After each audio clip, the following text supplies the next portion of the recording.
आदरणीय करिया साहब, किरण भाई, हरि भाई, अशोक भाई और सभी मंचासी और सामने बैठी मेरी भाभी और आप सभी को बहुत बहुत प्रणाम, नमस्कार। और अपनी बात शुरू करूं उसके पहले मैं निश्चित रूप से इस गांधी की भूमि पर, दादा भाई नौरोजी की भूमि पर और उस पवित्र भूमि पर हूं जो आज कलंकित हो गई। आपको खराब हो गई, लेकिन आज जब देश में गुजरात से बाहर बात होती है तो लोग गुजरात का नाम सुन के गाली देने लगते हैं। मुझे बहुत तकलीफ होती है क्योंकि मैं गांधी की उस भूमि को नमन करता हूं, दादा भाई नौरोजी को नमन करता हूं सरदार पटेल को, लेकिन यदि उनकी भूमि को कहीं गाली दी जा रही है तो निश्चित रूप से दुख होना चाहिए।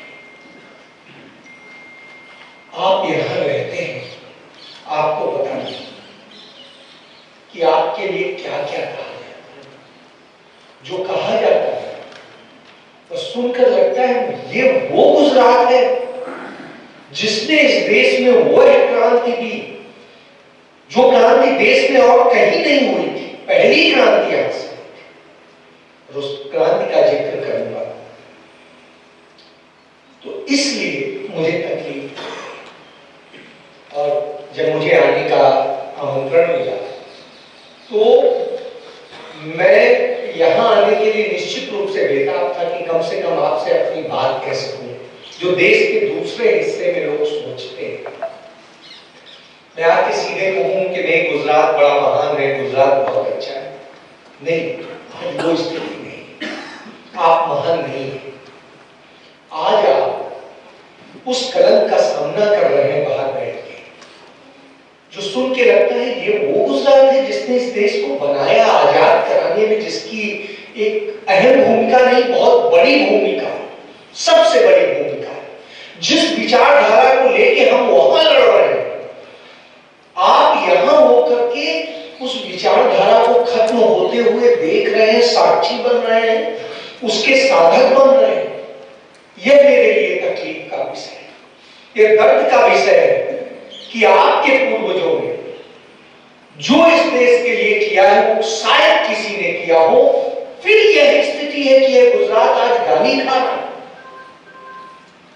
शायद हम दुखी होते हैं, उससे ज्यादा आपको दुखी होना चाहिए, क्योंकि आपके पूर्वजों ने इस गुजरात का मान बढ़ाने के लिए जो किया था उस मान को खत्म किया जा रहा है और आप खामोश हैं।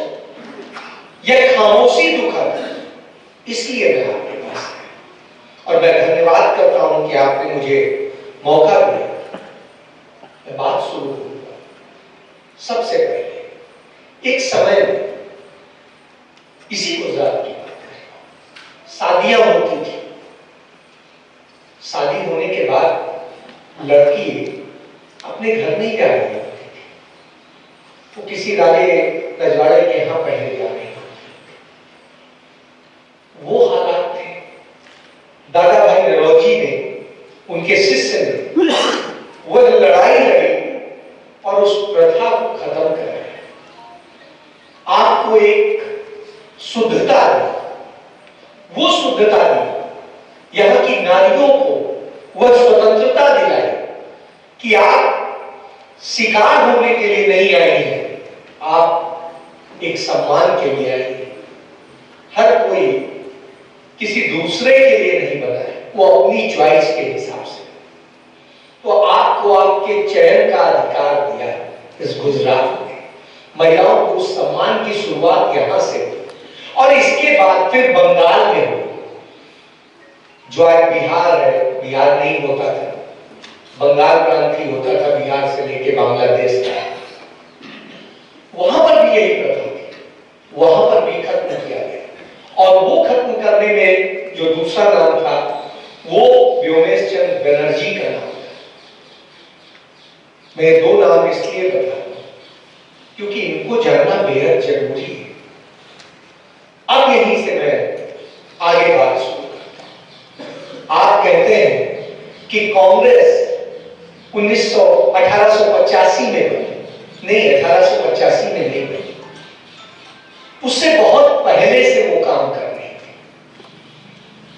देश के लिए उस समय आजादी जैसा कोई शब्द नहीं था, लेकिन आजादी समाज की उन कुरीतियों से थी, उन बुराइयों से थी, उन सत्ता के लोगों से थी कि सत्ता में हमारे लोगों को भी हक मिले, उनकी बात सुनी जाए, उनकी आवाज गूंजे, इस बात को लेकर लड़ाई थी।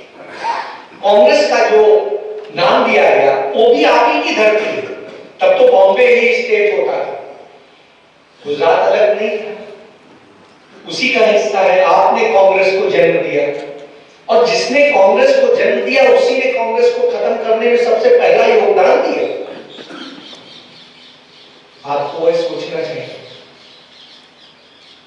जिस कांग्रेस ने आपके लिए वह किया जो आप चाहते थे, जो आपके पूर्वज चाहते थे, जिस स्वतंत्रता को हमारी बहनें बेटियां चाहती थी, हमारी माएं चाहती थी, वो जिसने दिया उसको खत्म करने में, इसलिए मैं बात।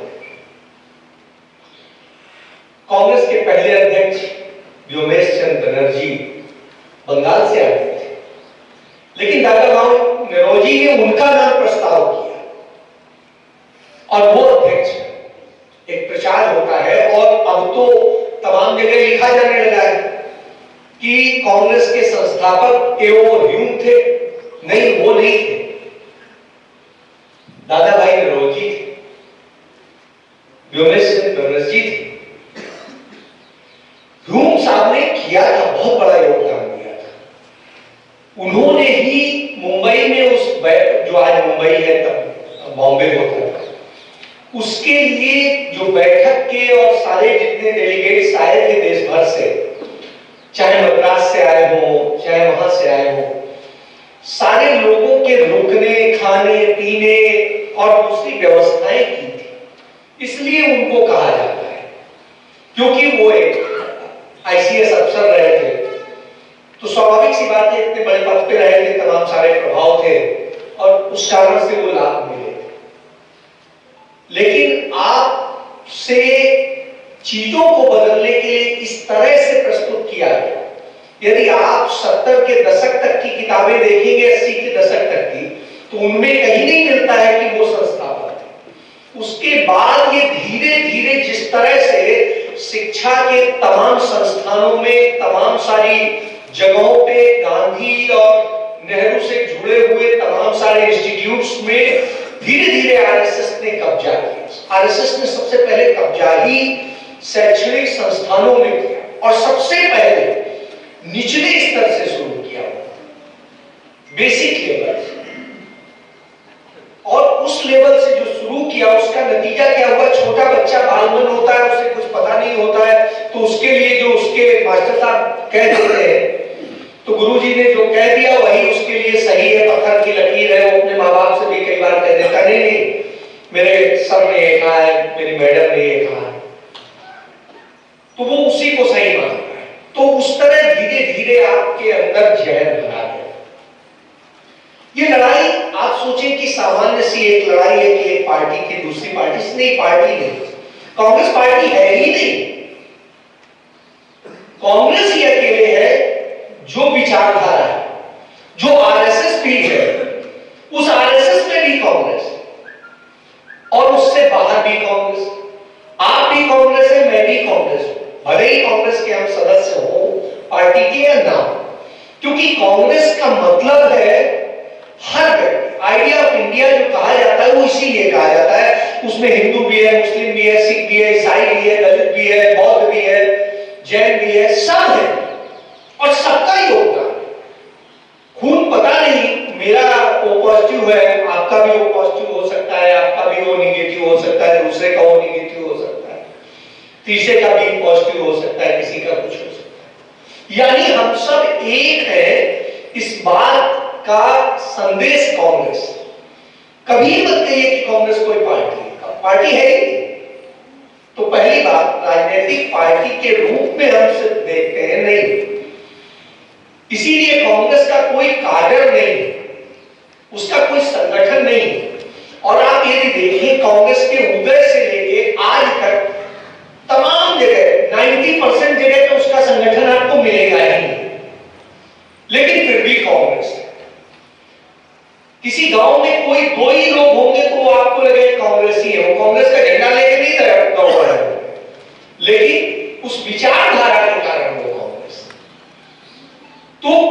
कांग्रेस कोई संगठन नहीं है, पार्टी नहीं। मैं कांग्रेस के बारे में क्यों बता रहा हूं, क्योंकि उसके बिना बात पूरी नहीं हो सकती। और देश के अंदर जितने राजनीतिक दल हैं, विचारधाराएं हैं, सबका जन्म कांग्रेस से हुआ है। क्योंकि कांग्रेस किसी एक की थी ही नहीं। कांग्रेस में हिंदूवादी भी था, मुस्लिमवादी भी था, कट्टरवादी भी था और बहुत लिबरल भी था। तो आप देखिए कांग्रेस में कभी गर्म दल होता था, कभी नरम दल होता था, तो सब तरह के। उसी पर हम यदि आते हैं तब आज जो है वास्तविक लड़ाई उसी की है कि हम नहीं खत्म कर सकते। कांग्रेस क्या कहती है वो समझिएगा। कांग्रेस कहती है आपसे हमारा विचार नहीं मिलता है, लेकिन हम आपको मारेंगे, खत्म नहीं करेंगे। वो ये नहीं कहती है कि आरएसएस मुक्त भारत बना है, वो ये नहीं कहती है कि हमें भाजपा मुक्त भारत बना है, वो ये नहीं कहती है कि हमें समाजवादी पार्टी हो या दूसरे और दल हो या कम्युनिज्म हो उससे मुक्त भारत बना है। वो सबको समेत। आप भाजपा के हैं, यदि आप सचमुच सहृदय रखते हैं, सभी को समानता के साथ समझना चाहते हैं, करना चाहते हैं, तो चलिए भाजपा वाला भी आगे कांग्रेस। और जो कट्टरपंथी नहीं है, वो चाहे हिंदू हो चाहे मुसलमान हो, वो भी कांग्रेस ही। तो कांग्रेस किसी को खत्म करना नहीं, यानी कांग्रेस किसी का नाश नहीं करती, निगेटिव नहीं। कांग्रेस एक पॉजिटिव सकारात्मक सोच, रचनात्मक सोच। हम बनाएंगे, हम बिगाड़ेंगे, जो बना है उसे समृद्ध करें। लेकिन यहां क्या है, नहीं ये पटेल के नाम पे नहीं, ये नरेंद्र मोदी के नाम से स्टेडियम होगा, पटेल को उसके अंदर छोटा सा, ये नेहरू है, नहीं इसको बदल देंगे, इसका नाम फैजाबाद है, खत्म कर देंगे। आपने नहीं बनाया फैजाबाद, फैज ने आबाद किया, लेकिन नहीं हम, जबकि क्या अयोध्या तब नहीं था, तब भी था। इत्तेफाक से जिस समय वहां तारा खोला गया था, मेरे फादर वहां के डिप्टी एसपी होते थे, उन्हीं के अंदर का था। तो उस समय मैं जब लोगों को, आम लोगों को जाने की इजाजत नहीं थी, तब मैं अंदर जाके दर्शन किया हूं उन मूर्तियों को जिन्हें ओरिजिनल कहा जाता था। मैं उस सत्यता से भी वाकिफ हूं कि कैसे कैसे वो विवाद पैदा किया गया, कैसे उसे गरमाया गया, किसने किया। तो वो विवाद आपने विध्वंस करके बनाया। राजीव गांधी ने वहां पर मंदिर का शिलान्यास करवा दिया था, आज भी तस्वीरें मौजूद है।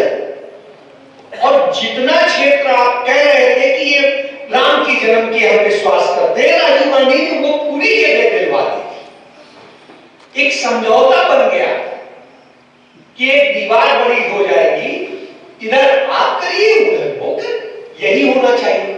मैंने इसका एक उदाहरण कल हम लोग बैठे थे चर्चा में, मैंने एक उदाहरण दिया।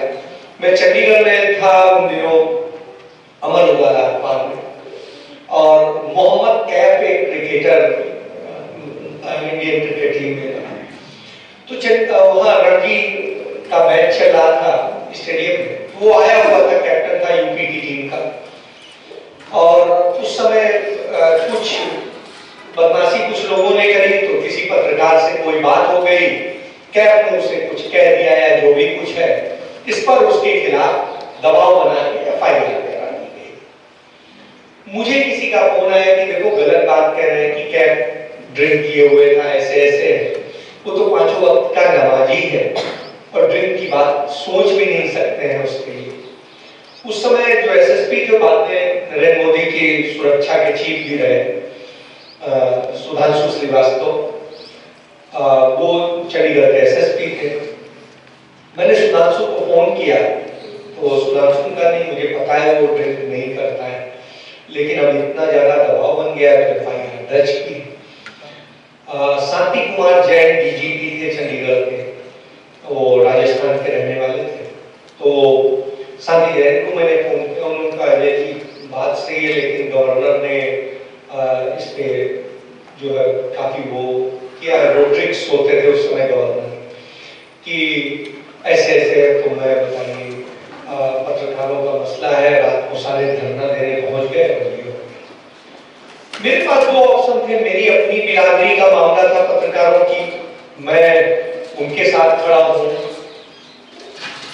या मैं सच जान के भी चुप हो जाऊं, या मैं सचमुच सच के लिए लड़ूं। पूरे शहर में मैं अकेला जर्नलिस्ट, मैं कैब के साथ खड़ा हूं। कैब को मैं अपने, मेरे पास में उस समय इंडिका कार हुआ करती थी, मैं उस कार से उसको मोहाली स्टेडियम से अपने फ्लैट पे लेके आया और मैंने सुधांशु को फोन करके कहा मैं अपने घर ले आया हूं, हिम्मत है तो आके यहां से गिरफ्तार। और उसके बाद मैंने कहा कि मैं तो सच के साथ रहूंगा आखिरी, और मैं जिस फ्लैट में रहता था, चूंकि मेरी फैमिली उस समय लखनऊ रहती थी, तो मैं अकेले ही रहता था, तो एक ड्राइंग रूम था, एक बेडरूम था, तो अब 3 लोग थे हम। कैब के साथ में टीम का जो कोच था वो था ज्ञानेंद्र पांडे, वो भी इंटरनेशनल क्रिकेट खेला। तो ज्ञानेंद्र सोफे पे सो गया ड्राइंग रूम में, मैं और कैब जो है वो एक बेड पे सो गए। सुबह उठे, पूजा की हमारी एक जगह मैंने बनाई हुई थी, तो वहीं मैं रोज करता था पूजा। तो अब चूंकि ब्राह्मण परिवार में पैदा हुआ, तो हमें बचपन से ही पूजा दे दी गई, तो हम करने लगे वैसे। तो मैं भी नहा धो के करने। अच्छा, कैब की भी उस समय नमाज का टाइम हो गया, तो आप देखिए कितना बेहतरीन पिक्चर थी कि उधर मेरे मैं जहां पूजा कर रहा था, उसी के साथ में उसने भी बिछाया, वो अपनी नमाज पढ़ रहा था, मैं पूजा कर रहा था। क्या समस्या है? वो अपनी इबादत कर रहा है, मैं नहीं कर रहा था। कोई हमारी कोई भगवान थोड़ी ना, ये तो हमने बना दिया, अलग कर दिया।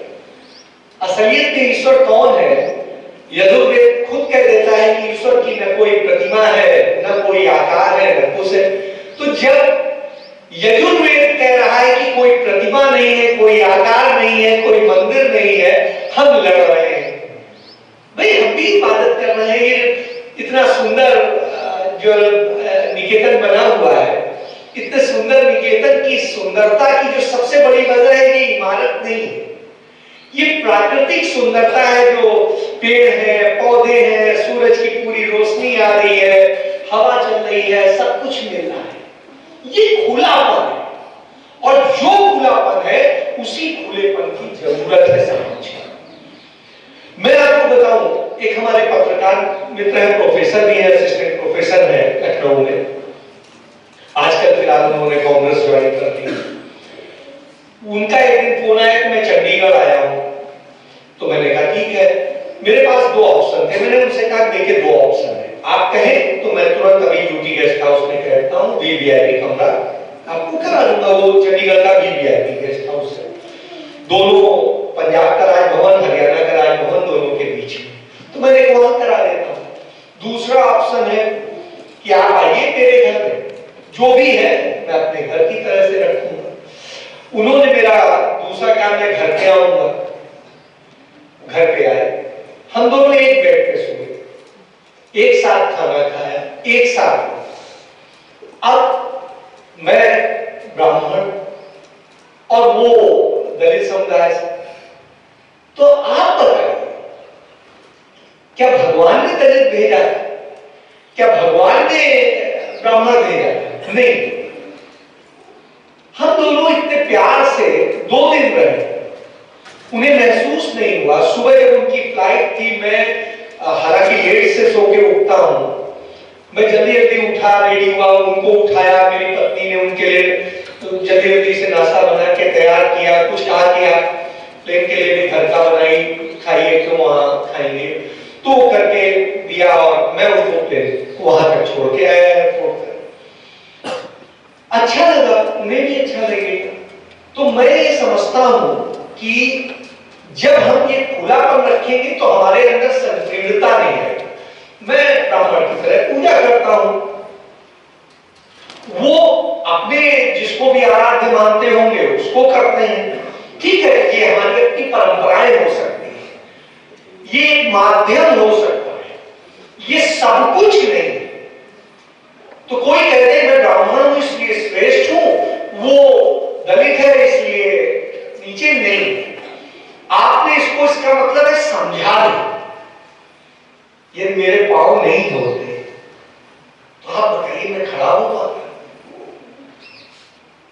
जो उस समय लिखने का मकसद था वो छोटा करने का मकसद नहीं था, क्योंकि खुद वेद कह देता है व्यक्ति जन्म से कोई भी व्यक्ति वो नहीं होता, वो अपने संस्कारों कर्मों से अपने वर्ण का निर्माण करता है। तो जब उससे करता है तो छोटा कैसे हो सकता है? सबसे पहले जरूरत तो इन पांवों की ही है, खड़े नहीं हो पाएंगे तो आगे काम कैसे करें? तो हर चीज की दिमाग तब काम को बेहतर ज्ञान देगा जब ये नीचे से ऊपर तक सब सही होगा। तो छोटा मत समझिए, वो बहुत बड़ा है। पहले तो इसको डिफाइन करने में आपको थोड़ा सा सोचना होगा। यही हमसे कमियां हुई, हमने अपने आप को श्रेष्ठ कर लिया कि हम यहां, इसका मतलब यहां से पैदा थोड़ी होते हो, पैदा तो हम सब बायोलॉजिकली है, नरेंद्र मोदी की तरह नॉन बायोलॉजिकल तो है, तो हम तो ऊपर से नहीं टपके। तो जब सब टपके हैं तो जिस तरह से आए हैं वो प्रक्रिया सबकी है, तो फिर स्वाभाविक सी बात है सब समान है। ठीक है, कुछ लोगों ने संसाधनों पे कभी मेहनत करके, कभी दूसरी तरीके से, कभी ताकत के बूते कब्जा कर लिया और वो अपने आप को श्रेष्ठ बताने लगे। चलिए, आपने कर लिया, मैं उसके लिए तो कुछ नहीं कर सकता हूं। लेकिन आज जो हालात मौजूद है, ऐसे में हम कहें नहीं ये श्रेष्ठ है और ये नीचे नहीं। इसीलिए हमारे संविधान ने हमें यह अधिकार दिया कि हर व्यक्ति समान, राजा हो या रंग, दोनों को एक वोट दिया गया, दो वोट नहीं किसी को दिए गए। तो जब एक दिए गए हैं तो इसका मतलब है बराबर है, हम दोनों मालिक हैं, हम तय करेंगे। नरेंद्र मोदी मेरा मालिक नहीं हो सकता है, या उसके पहले मनमोहन सिंह हो या अटल बिहारी वाजपेयी हो या और हो, कोई मेरा मालिक नहीं था, सब मेरे नौकर थे, मेरे रिप्रेजेंटेटिव थे। इसीलिए शायद पंडित नेहरू ने कहा था प्रथम सेवक, और खुद को प्रथम सेवक कहा था। नरेंद्र मोदी ने उसे नेहरू जी की नकल करते हैं तो उन्होंने प्रधान सेवक कह दिया, आया कंसेप्ट वहीं से। तो कमोबेश ये स्थिति है। तो आज क्या हो रहा है, जो हमारे पुरोधाओं ने हमें ये सिखाने की कोशिश की, नहीं हम समान हैं, समानता के साथ आगे बढ़े। देखिए, मैं नहीं कहता हूं हर व्यक्ति जाकर के लड़ाई नहीं लड़ सकता, निश्चित रूप से नहीं लड़ सकता। जो ये डिवीजन किया गया, इसको आप यूं मत लीजिए। डिवीजन के बाद में सबसे जो बड़ी चीज है वो ये चीज है कि कोई व्यक्ति हाथ से लड़ सकता है, कोई पांव से लड़ सकता है, किसी के पांव ज्यादा स्ट्रांग है, किसी के हाथ ज्यादा स्ट्रांग है, कोई ज्यादा बेहतर सोच सकता है तो वो तमाम विचारों से लड़ता है। कोई व्यक्ति जो है आपके लिए अन्न उपजाता है, कोई व्यक्ति उसको सही तरह से डिस्ट्रीब्यूट करता है, तो उससे वो भी मानता है, वो भी लड़ रहा है। तो ये लड़ाई डिफरेंट तरह से चल रही है, और जब डिफरेंट तरह से चल रही हो लड़ाई, तो हर किसी का योगदान। घर में यदि महिला खाना बना के आपको खिला रही तो वो भी लड़ाई लड़ रही। वो आपको यदि खाना खिला करके टाइम से आपको स्वस्थ रखने की स्थिति दे रही है तो आप जाकर के आगे काम कर पा रहे हो। तो इसलिए वो भी योगदान, उसे कमजोर मत सोचिए कि नहीं वो खाना बना रहे इसलिए वो कुछ नहीं, वो सबसे बड़ा काम कर रहे। आप उसके साथ साथ जो डिफरेंट हम लोग करते हैं वो भी कर रहे हैं। तो मैं इसीलिए कह रहा हूं कि उनको बांटिए मत। लेकिन आज क्या हो रहा है, आज बांटा जा रहा है, और जब बांटा जा रहा है तो हमको कुछ नाम और कुछ लोगों की बात याद करनी पड़े, चूंकि बहुत लंबा नहीं जाऊंगा। अब मैं वहीं से आता हूं कि आज इस देश का सबसे बड़ा अपराधी बना के खड़ा किया जाता है पंडित जवाहरलाल नेहरू। पंडित जवाहरलाल नेहरू अपराधी हैं, पंडित जवाहरलाल नेहरू मुसलमान थे, पंडित जवाहरलाल नेहरू ये थे, पंडित जवाहरलाल नेहरू वैसे थे, ऐसे थे, तमाम बातें कही जाती हैं। क्या सही में वो ऐसे थे? या मुसलमान थे तो क्या कोई दोष था? नहीं, कोई दोष नहीं था, ये वो मुसलमान होते। लेकिन वास्तव में वो क्या थे यह भी समझना पड़ेगा।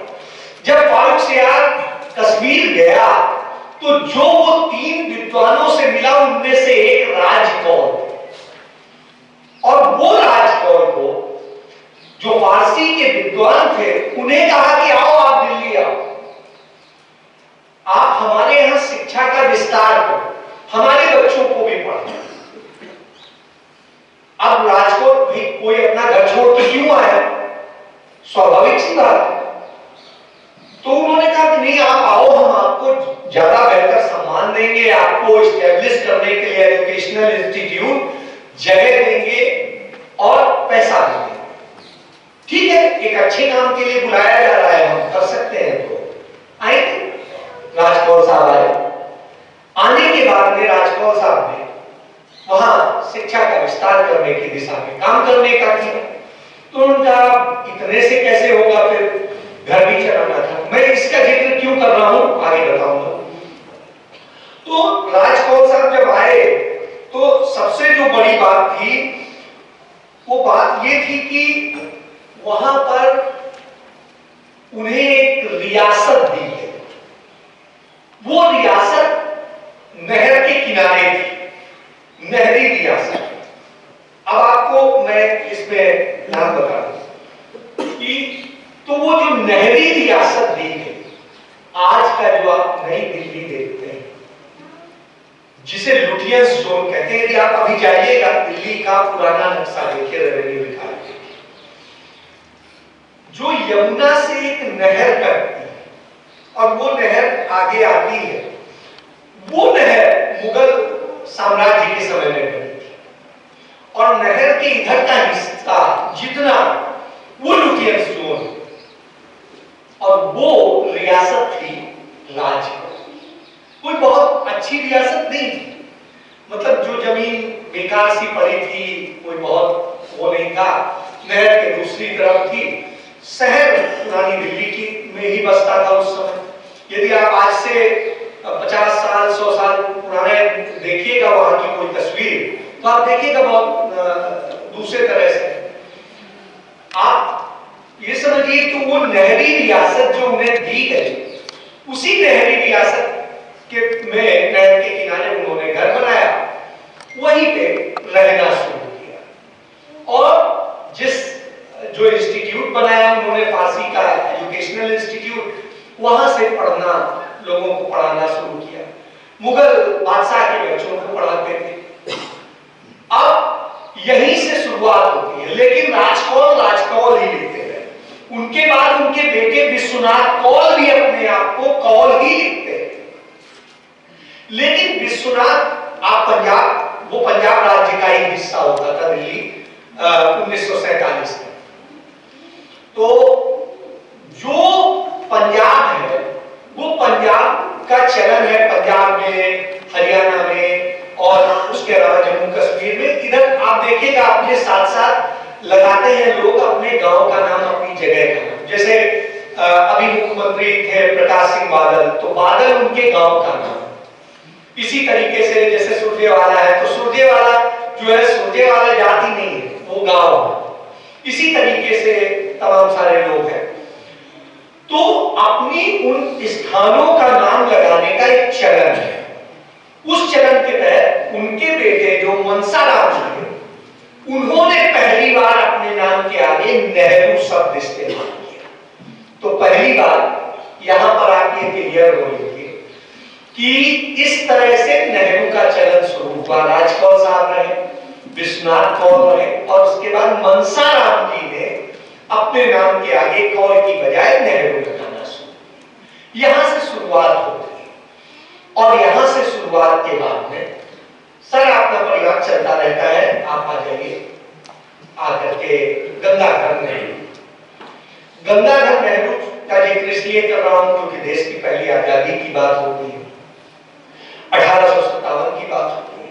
मुगल बादशाह उसको लीड कर रहे थे और जब लीड कर रहे थे तो उनके शहर कोतवाल थे पंडित गंगाधर नेहरू, और जो गंगाधर नेहरू थे, अब आप सोचिए उस समय वो लड़ रहे थे वहां पर अंग्रेजों से दिल्ली में, और उस दौरान वो गंभीर रूप से घायल हुए, उनकी कोठी जला दी गई और सब कुछ जला दिया गया।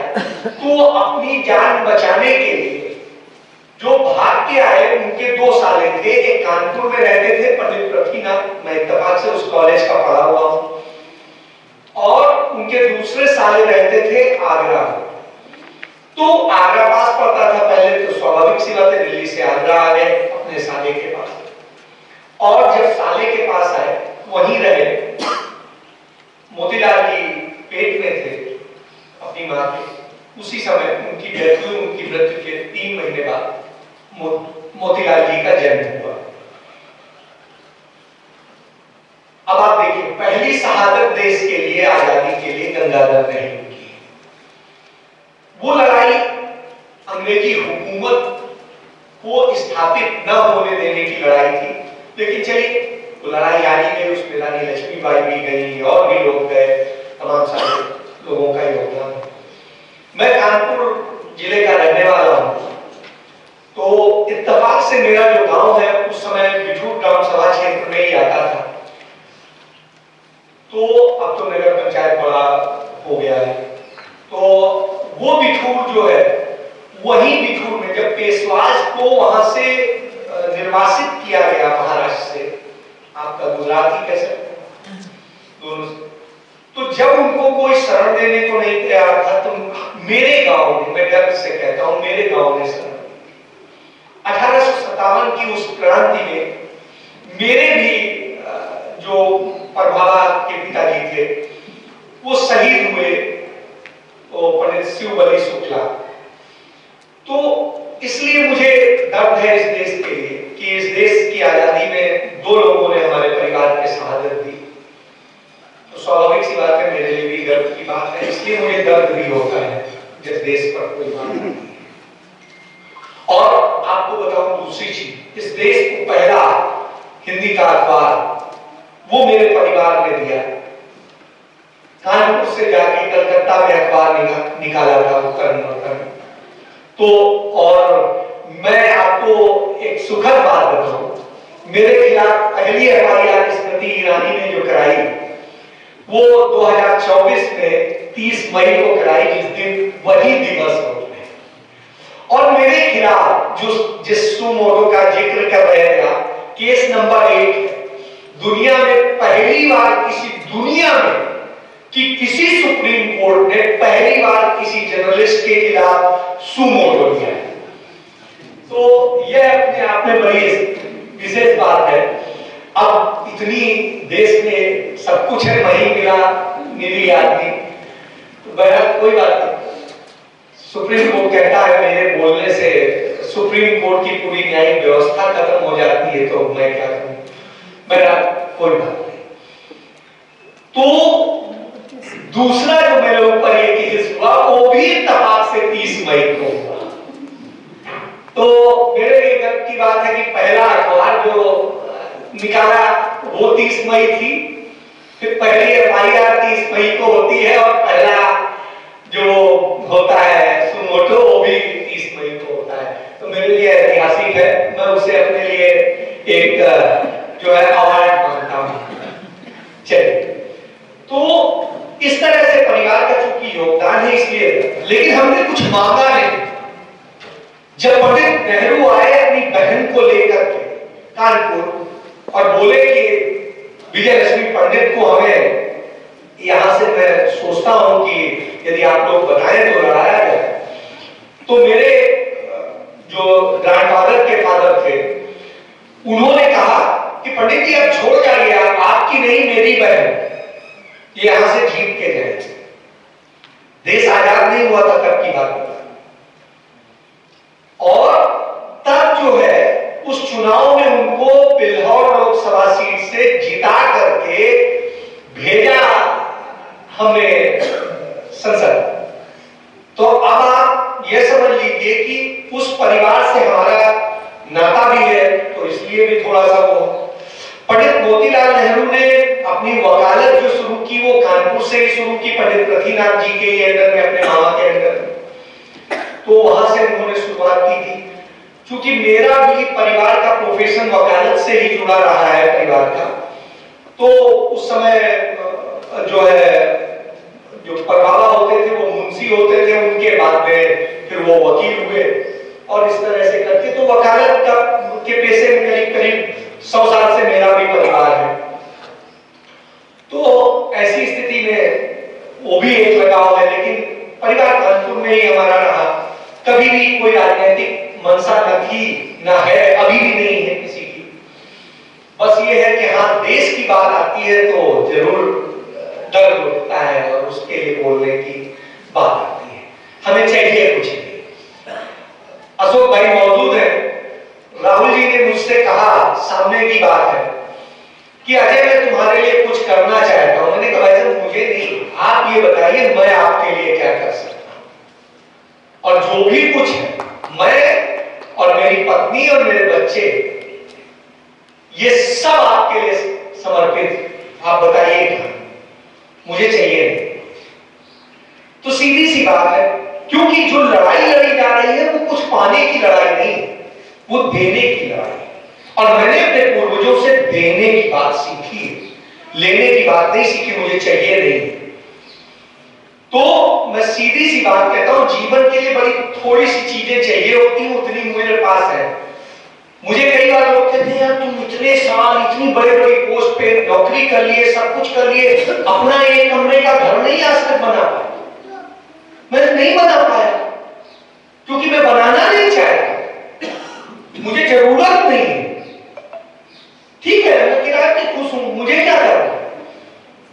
पुरखों की बनाई जो संपत्ति है वो है। मेरे भाई भी मुझसे कहते हैं तुम क्यों वहां रह रहे हो, लखनऊ रहो या कानपुर रहो, अपना घर है। मैं कहा नहीं भाई, मैं तुम्हें दिक्कत में नहीं डालना चाहता।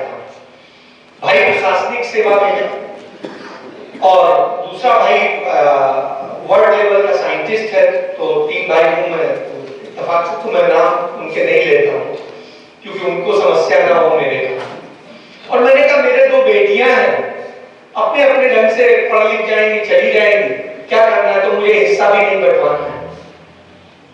तो सीधी सी बात है। और इत्तेफाक से मैं कहूंगा मेरे घर में भी 3 पीढ़ियों से कोई हिस्सा नहीं बटा है। तो इसके पहले बटा हुआ मुझे जानकारी नहीं। तो सीधी सी बात यह है कि मेरा अपना यह मानना है कि देश पहले। तो गांधी नेहरू परिवार के बारे में पहली जो एक भ्रांति फैलाते हैं कि ये मुसलमान है, उसको तो आप समझ लीजिए कि ये सिर्फ हमें बांटने के लिए करते हैं। क्यों? क्योंकि आप देखिए 1857 में हिंदू और मुसलमान एक होके खड़ा हो गया, और जब एक होके खड़ा हो गया था तो अंग्रेजी हुकूमत की चूल्हे हिल गई। इसलिए उन्होंने समझा नहीं ये बांट दो। तो आपको सवाल उठाना चाहिए कि आप बताइए 1857 के पहले कब किसने कहा था कि वहां राम मंदिर था उस जगह पे जहां बाबरी मस्जिद बनी। एक कोई घटना बता दीजिए, नहीं बता सकते। पहली बार अंग्रेजों के कहे पर हनुमानगढ़ी के महंत ने यह कहा मुझे सपना आया है कि यहीं पर भगवान राम पैदा हुए थे, और उन्होंने मुझे सपने में बताया है कि यही जगह है जहां राम पैदा हुए थे, इसलिए ये। और पहला मुकदमा तब किया गया था अंग्रेजी हुकूमत, और उस समय वो तमाम क्लेम कर रहे। वो जगह कैसे आपको, मैं बड़ी ईमानदारी से कहता हूं कि मैं अपने गांव में पैदा हुआ। मैं तो कहता हूं कि गंगा जी हमारे गांव चल के आती, हम गंगा जी के पास नहीं जाते। तो मेरी मां कहती थी मैंने तो गंगा जल पी पी के बच्चे पैदा किए। तो सीधी सी बात है, मैं तो बचपन से ही गर्भ से गंगा जल पी रहा हूं। तो अब ये कैसे पता चलेगा कि मैं जब पैदा हुआ हूं तो उस जगह पैदा हुआ हूं कि गंगा के बीच में पैदा हुआ हूं कि इधर पैदा हुआ कि उधर पैदा हुआ। कोई रिकॉर्ड नक्शा तो मौजूद नहीं है। आप कहेंगे इसी जगह हम पैदा हुए। अरे भाई मैं भी मान रहा हूं, आपकी बात मान लेता हूं, अयोध्या में पैदा। तो साहब जगह कैसे आप आइडेंटिफाई करें? वहां पर कुछ था क्या? क्योंकि जो खनन हुआ उसमें तो कहीं मिला नहीं, एक भी चीज नहीं। लेकिन अब जबरदस्ती चीजें बनाई जाती हैं। क्यों? क्योंकि लड़वाना है, लड़ाई नहीं हो। कभी भी अयोध्या का मुसलमान, अयोध्या का हिंदू कभी नहीं लड़ा। लड़ाई बाहर से आके लोगों ने करी, वहां नहीं लड़ते थे। तो उनको नहीं पता था, बाहर से आया व्यक्ति वहां महंत बनता है और वो कहता है कि हाँ ये पैदा हो। अयोध्या के किसी व्यक्ति ने नहीं कभी कहा। क्यों? क्योंकि लड़ाई करानी थी। तो जब ये स्थिति हो, क्योंकि बांटना था, इसलिए नेहरू को मुसलमान बताने लग गया। क्यों? क्योंकि वो सेकुलर बात कर रहे हैं, वो सर्वधर्म की बात कर रहे हैं। मैं कल आया तो किरण भाई के साथ बैठा, चाय पी रहा था और उसके बाद में भोजन किया। भोजन के बाद में यहाँ के नियमों के मुताबिक मुझे जानकारी मिली, तो मैं अपने बर्तन धुलने गया और धुल करके तो मैं वही कह रहा था कि आप देखिए नेहरू जब सेवा दल बनाया गया, पहले अध्यक्ष पंडित जवाहरलाल नेहरू बने और पंडित जवाहरलाल नेहरू टॉयलेट साफ करते थे। ये नहीं है कि अध्यक्ष बनके उस तरह से उसी तरह से करते थे। और गांधी जी के लिए यदि कहा जाता है तो देखिए गांधी जी आए, उस समय तक कोई आजादी के लिए लड़ाई नहीं लड़ी जा रही। उसी अंग्रेजी हुकूमत में मांगा जा रहा था कि हमको अधिकार दीजिए, स्वशासन दीजिए, कुछ हमको स्टेट्स दीजिए, सत्ता। तो यानी आजादी की लड़ाई तो 1919 के बाद असली में शुरू होती है। और जब मोतीलाल नेहरू जी राष्ट्रीय अध्यक्ष थे, तब गांधी जी उनके जनरल सेक्रेटरी थे। और जब पंडित जवाहरलाल नेहरू अध्यक्ष थे, तो सरदार पटेल उनके जनरल सेक्रेटरी थे। तो इस बात को समझना होगा कि जब गांधी जी आए और गांधी जी को यहां स्थापित करने और कांग्रेस का पहली बार दफ्तर बनाने की बात आई, तो दफ्तर बनाने के लिए पंडित मोतीलाल नेहरू जी ने अपना स्वराज भवन दे दिया और वो आनंद भवन में शिफ्ट किए। अब लोग कंफ्यूजन यहां होता है कि आनंद भवन और स्वराज भवन एक है, एक नहीं है, दो है।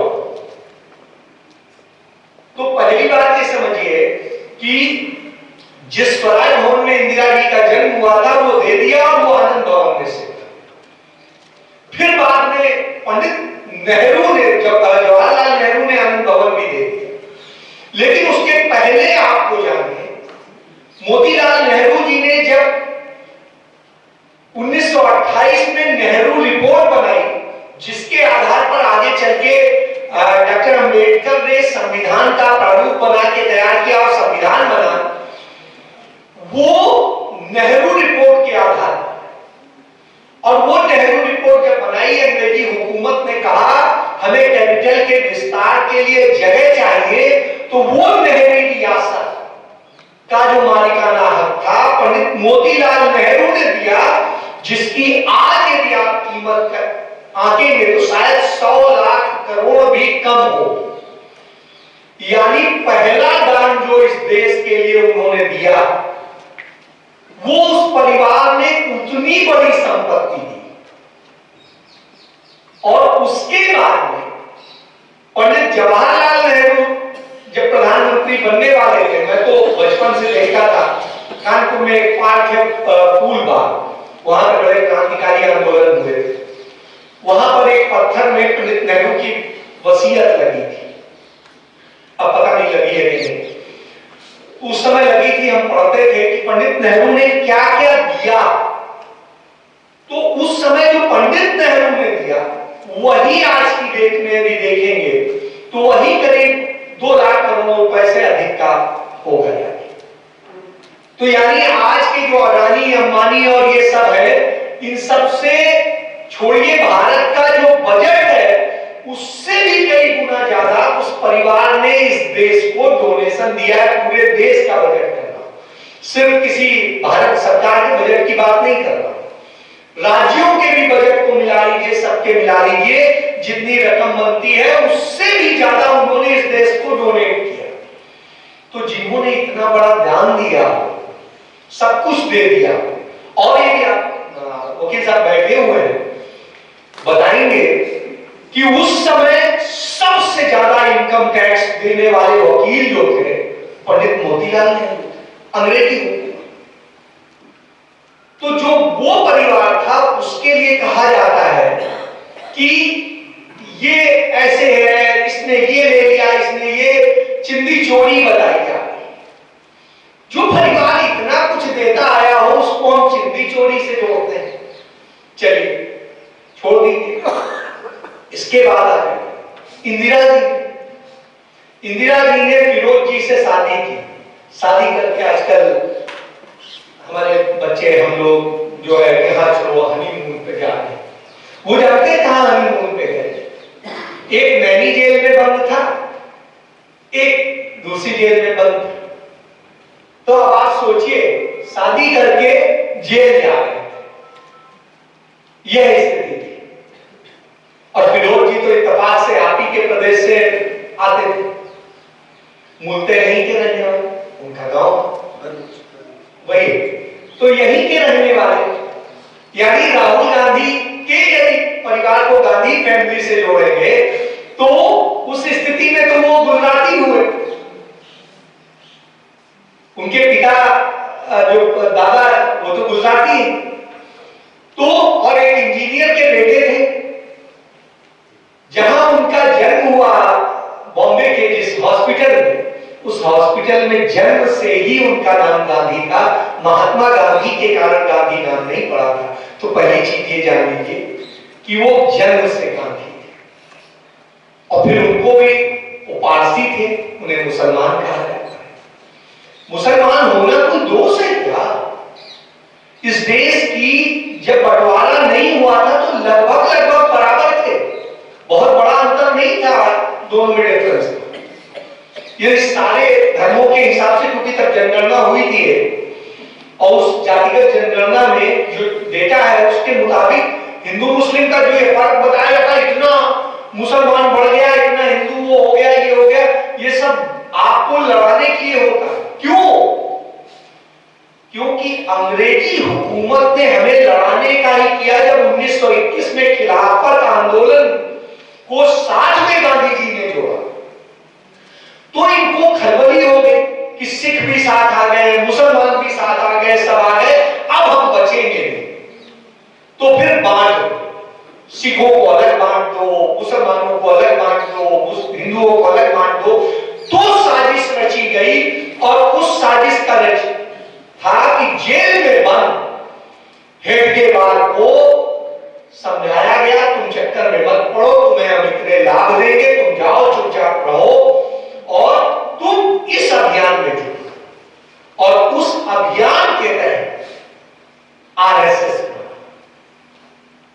और फिर जो लिबरल विचारधारा थी उसे कैसे वो किया जाए, जिनके मन में क्रांति की भावना थी या वो था कि नहीं हमको जो हक लेना चाहिए ऐसे, तो उस भावना को और जागृत करते हुए कम्युनिज्म को, वहां के कम्युनिज्म में और यहाँ के कम्युनिज्म में अंतर है, तो उसको इस तरह से किया गया और उसके बाद सीपीआई बना। मैं उन्हें ये नहीं कहता हूं कि वो अंग्रेजी हुकूमत के एजेंट, लेकिन आरएसएस तो एजेंट था, उसने साबित किया है, मैं यूं नहीं कहता। और उसके बाद में ये जो बांटा गया, ये बांट करके आपको समाज को विभाजित किया गया। अभिजात्य वर्ग जो था, ब्राह्मणवाद वाला, ब्राह्मण नहीं, ब्राह्मण को दोषी नहीं मानता, ब्राह्मणवाद दोषी, और वाद कोई भी हो दोषी है, वो राष्ट्रवाद भी दोषी। गांधी का राष्ट्रवाद यह राष्ट्रवाद नहीं, गांधी खुद बताते हैं मेरा राष्ट्रवाद मानवता है। यदि व्यक्ति को परिवार के लिए, परिवार को प्रदेश के लिए, प्रदेश को देश के लिए और देश को विश्व के लिए खत्म हो जाना चाहिए, समर्पित हो जाना चाहिए, मानवता के लिए सबको समर्पित हो जाना चाहिए, यह गांधी का राष्ट्रवाद। तो जो गांधी का राष्ट्रवाद है वो इस तरह का वाद नहीं। वाद चाहे दलितवाद हो, ब्राह्मणवाद हो, क्षत्रियवाद हो या कोई भी वाद हो, क्षेत्रवाद हो, जातिवाद हो, वाद सदैव बुरा, वाद शब्द ही बुरा। उसे आप प्रेम से, मोहब्बत की दुकान जो राहुल जी ने कही बिल्कुल सही कि हमें मोहब्बत करनी है एक दूसरे से। हमारी नफरत क्यों हो सकती है? नफरत की तो हमारी उसमें जगह होनी ही नहीं चाहिए। आप मेरे दुश्मन हैं तब भी आप मेरे दोस्त बने भी, आप मुझे खत्म करना चाहते हैं। गांधी जी क्या कह रहे हैं? गांधी कहते हैं एक थप्पड़ मारे आप दूसरा डाल दो। क्यों? कायर नहीं है, ये हमारी बहादुरी है कि हम इसके बाद कहने लीजिए आप दूसरा भी मार लीजिए, इससे कम से कम आपका गुस्सा शांत हो और इसके बाद हम दोनों मिलके रहें। क्षमा बड़ी चीज, क्षमा वीरों का जो है आभूषण है, ये जैन धर्म में कहा जाता है।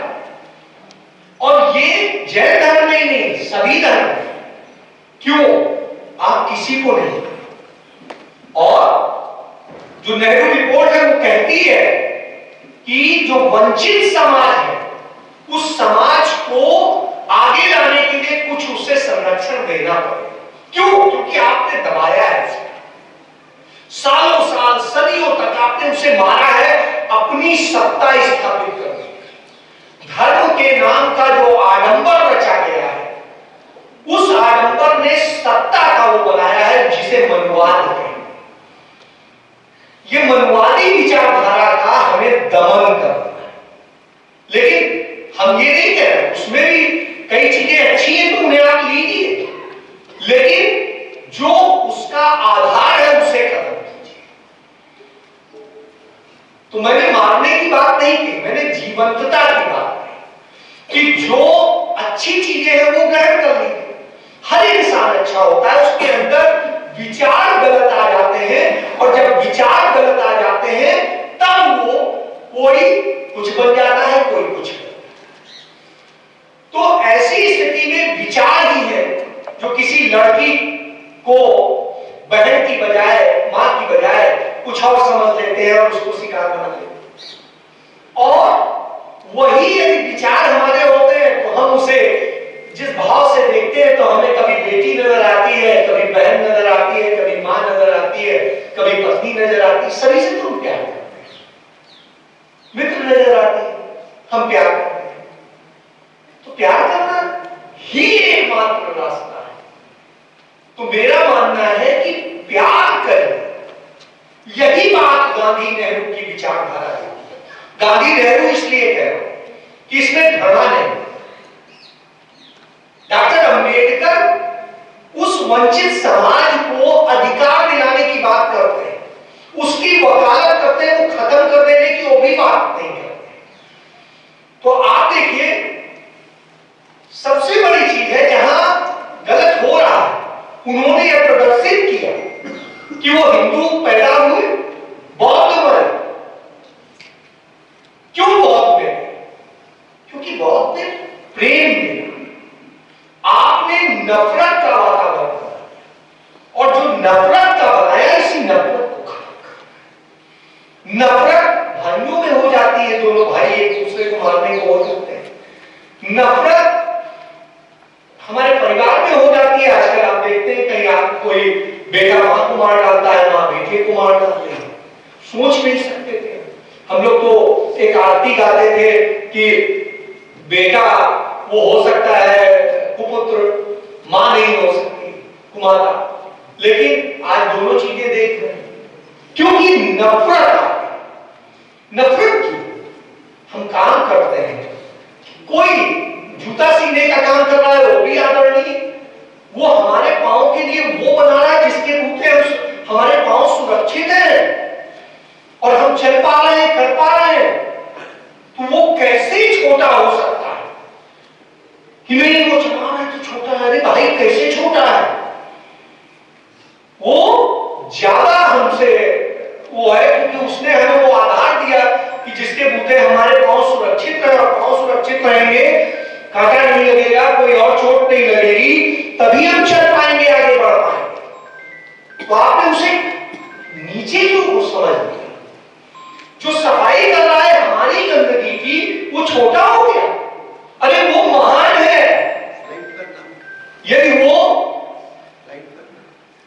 यदि वो महान नहीं होगा, आप तो गंदगी फैला रहे हो, वो साफ कर रहा है, वो कैसे छोटा हो सकता है? तो मेरा मानना है छोटे बड़े का अंतर, जाति धर्म का अंतर जिस तरह से किया गया, हमें बांटा गया, वो सत्ता स्थापित करने का एक आधार था। और आज की जो राजनीति है मौजूदा, वो उसी पर, और गांधी नेहरू हमें सिखाते हैं कि नहीं, हमें जोड़ के रखना है और इसके लिए कितना बड़ा भी त्याग वो करना चाहिए। इसका उदाहरण मैं बार बार देता हूं कि हम क्या गिनते हैं कि नेहरू गांधी परिवार से दो लोगों ने, इंदिरा गांधी ने और राजीव गांधी ने अपनी शहादत दी। नहीं, 11 लोगों ने शहादत दी। पंडित गंगाधर नेहरू, उसके बाद में उनकी बेटे मोतीलाल नेहरू लखनऊ जेल में के अस्पताल में मरे। जेल में वो कोई भजन करने के लिए गिरफ्तार नहीं हुए थे, देश की आजादी की लड़ाई लड़ते हुए गिरफ्तार हुए थे। और उस समय आजादी की लड़ाई लड़ी जा रही थी, स्वशासन की नहीं। और जब आजादी की लड़ाई लड़ते हुए गिरफ्तार हुए, उस जेल में के अस्पताल में उनकी डेथ हुई, गंभीर हालत में अस्पताल ले जाया गया, जहां शहादत। उनकी पत्नी स्वरूप रानी, पति जेल में था, बेटा जेल में था, परिवार के और सदस्य जेल में थे, 7 सदस्य उस समय जेल में थे। और उस समय वो कमान संभाल रही थी। कांग्रेस का मुख्यालय इलाहाबाद में उन्हीं का ही दिया हुआ स्वराज भवन होता था। और वो कांग्रेस की कमान संभालते हुए लाठी खाई, सिर पे लाठी लगी, सड़क पे गंभीर हालत में वो हुई और अस्पताल ले जाई गई। उनके बेटे पंडित जवाहरलाल नेहरू को अपनी मां से मिलने की छूट नहीं दी गई कि घायल मां से वो मिले जाके, और मां ने दम तोड़ दिया। आप कल्पना करें, वो शहादत आप भूल जाएंगे। कमला नेहरू क्या भजन कर रही थी इसलिए गिरफ्तार की गई थी? नहीं, लड़ रही थी हमें ये आजादी दिलाने के लिए। और लड़ने पे जब गिरफ्तार किया गया तो ले जाकर के टीबी के मरीजों के साथ बंद कर दिया गया। नतीजतन उन्हें टीबी हो गया, और टीबी होने के बाद